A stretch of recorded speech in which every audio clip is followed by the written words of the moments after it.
Nous avons vécu à partir de 2008 la mise en place des virements SEPA dans la zone euro.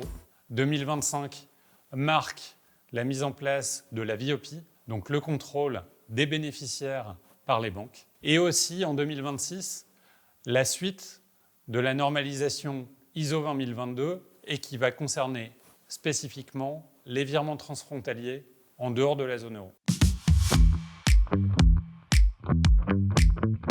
La VOP, Verification of Payee, ou vérification des bénéficiaires, et la migration ISO 20022 sont deux sujets au départ qui sont bien distincts. Néanmoins, ils concernent tous les deux la sécurisation de vos processus de paiement.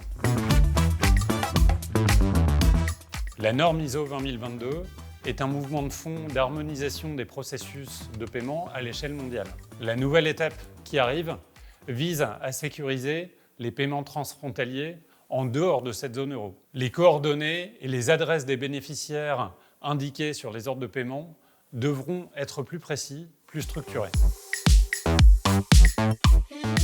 La VOP, c'est justement le contrôle par la banque à réception de l'ordre de paiement du lien entre le bénéficiaire du virement et les coordonnées bancaires qui sont indiquées dans l'ordre de paiement.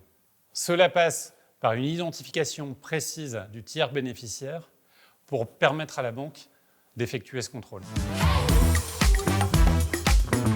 Alors pour l'ISO 20022, ce n'est pas seulement une opportunité, ce sera une obligation pour 2026. Plus largement, le risque de fraude sur les paiements a été un sujet de préoccupation majeur et croissant pour les entreprises ces dernières années. C'est donc une opportunité nouvelle pour limiter ces risques.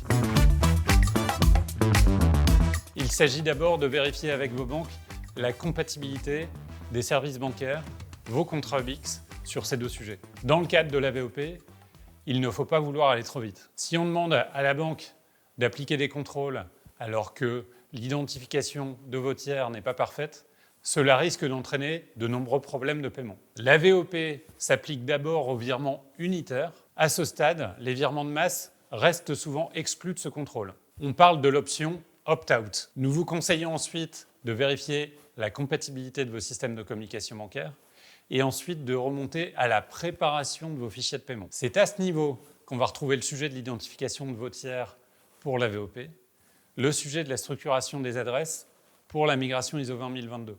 Il faudra enfin vérifier la conformité ISO des fichiers générés pour vos transferts internationaux. En effet, les anciens fichiers au format CFOMP 320 ou au format MT101 ne seront plus compatibles.